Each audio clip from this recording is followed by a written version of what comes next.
Cab నడిపించేవాడిని. అంతకంటే ముందు చాలా మంది ఈరోజు కొత్త వాళ్ళు అనుకుంటారు డ్రైవర్ అంటే అస్సలు నమ్మరు. ఎంతమంది నమ్ముకునే డ్రైవర్ అంటే నమ్మరు అసలు.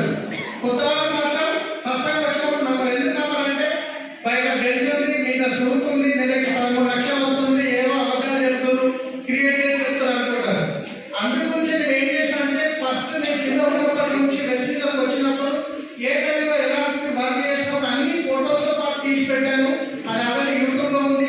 ఫ్యామిలీ రియూనియన్ రికగ్నిషన్ దాంట్లో కూడా ఫోటోలతో పాటు ఉంది. సో మా నాన్న చిన్నగా 3 సంవత్సరాల వయసు ఉన్నప్పుడు మా నాన్న చనిపోవడం జరిగింది. నేను మా అన్న ఇద్దరు. ఆ తర్వాత 7th క్లాస్ వరకు చదువుకున్నాను. 7th క్లాస్లో కూడా 2nd క్లాస్లో పాస్ అయ్యాను నేను. కానీ ఇంట్లో తినడానికి లేని పరిస్థితి. మా అమ్మ కూలికి పోతుండే, వరి నాటేనికి వరిపోతాం వెళ్ళి, ఆ తర్వాత ఇంట్లో పని చేస్తుండే.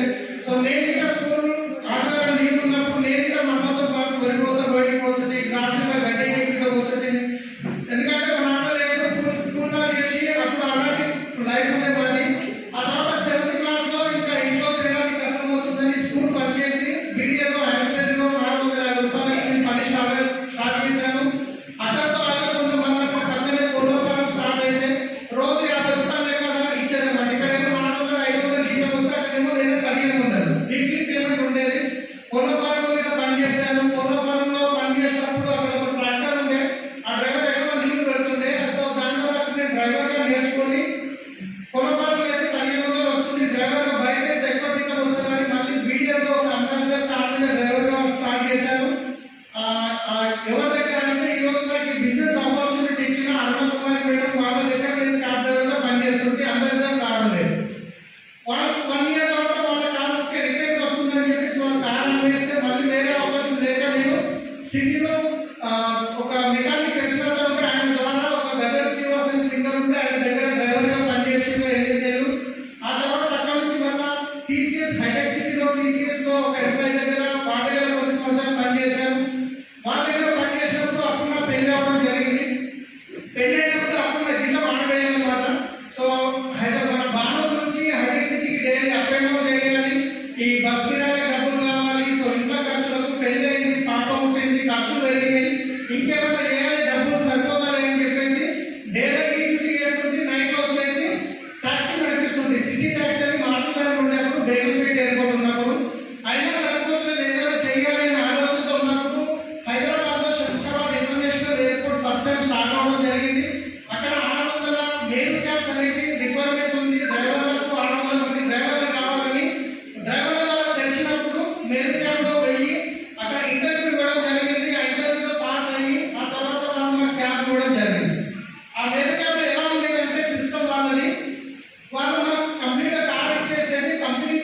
కార్ వచ్చేసి కంపెనీలో ఉంటుంది, కానీ మేము ఒక రోజుకి 350 రూపాయలు వాళ్ళకి పే చేయాలి. వాళ్ళు బిజినెస్ ఇస్తారు, కస్టమర్స్ ఇస్తారు. వాళ్ళు నడిపిన తర్వాత డీజిల్ మేమే చూసుకోవాలి, సర్వీసింగ్ మేమే చూసుకోవాలి. రోజుకు 350 రూపాయలు నువ్వు వెహికల్ నడిపినా నడపకుండా కట్టాలి.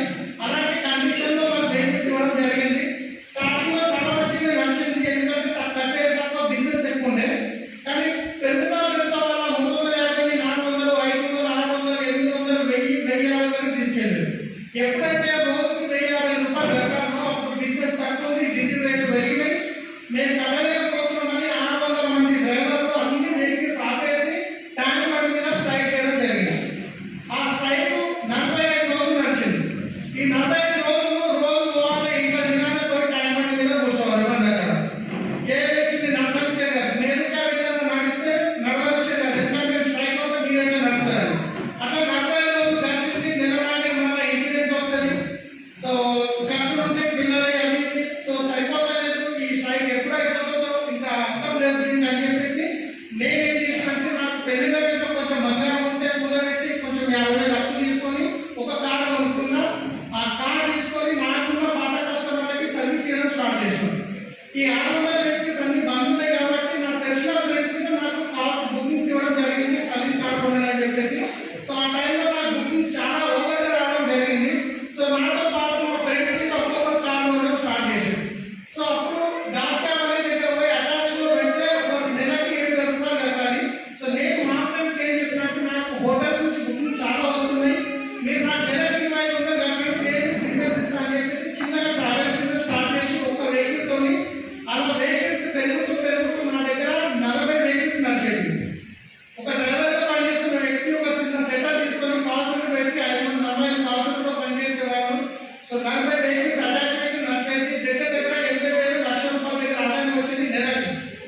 మంచిగా వస్తుంది కదా, నెలకి ఇంచుమించు 70,000 వస్తుంది అని ఆశతో ఒక ఇల్లు కొనుక్కున్న 72 గజాలకి ఆఫీస్ వేసుకో, అది గిట్ట లోన్ మీద ఒక 20,000 ఈఎంఐ కట్టాలి, 4 సంవత్సరాల వరకు పర్సనల్ లోన్ లెక్క తీసుకున్నాను. అలా తీసుకున్న తర్వాత మంచిగా నడుస్తున్న టైంలో హైదరాబాద్లో ఓలా క్యాబ్ ఊబర్ క్యాబ్ రావడం జరిగింది. ఈ ఓలా క్యాబ్ ఊబర్ క్యాబ్ వచ్చినప్పుడు నా దగ్గర పనిచేస్తున్న ఈ 40 మంది డ్రైవర్లు వాళ్ళ వెహికల్ తీసుకొని ఓలా క్యాబ్ దగ్గరికి వెళ్ళిపోయారు, అక్కడ అటాక్ చేసుకున్నారు. నా దగ్గర బిజినెస్ ఉంది, కస్టమర్స్ ఉన్నారు, కానీ వెహికల్స్ లేవు. నాకున్న అవకాశం ఏంటి? అన్నీ అమ్మేసి బంద్ చేసి పోయి డ్రైవర్గా పని చేసుకోవాలి, లేదంటే వెహికల్స్ కొనుక్కోవాలి. ఒకవేళ అన్ని పని చేసి డ్రైవర్గా పని చేస్తే 15,000 20,000 కంటే జీతం ఎక్కువ రాదు. నాకున్న రిక్వైర్మెంట్ నెలకు 25,000 ఈఎంఐ కట్టాలి, పిల్లల స్కూల్స్ ఉన్నాయి, ఇంట్లో తినడానికి కావాలి, 40 నుంచి 50,000 ఖర్చు ఉంది. డ్రైవర్గా పని చేస్తే 20,000 సరిపోవు. ఇంకా వేరే అవకాశం లేక నాకు తెలిసిన ఒక కస్టమర్ దగ్గర 24 లక్షల రూపాయలు ఇంట్రెస్ట్ తీసుకొని 3 రూపాయలు లెక్క 10 వెహికల్స్ కొనుక్కోవడం జరిగింది సొంతంగా ఈఎంఐ పైన. ఈ 10 వెహికల్స్ కొనుక్కొని బిజినెస్ మళ్ళా ఒక 1 ఇయర్ వరకు చాలా బాగా నడిచింది. ఎందుకంటే ఇంతకుముందు 40 మంది కలిసి చేసే బిజినెస్ ఈ 10 వెహికల్స్ కలిసి చేసేవాడిని, మంచి ప్రాఫిట్ వచ్చాను. మళ్ళా 1,00,000 రూపాయలు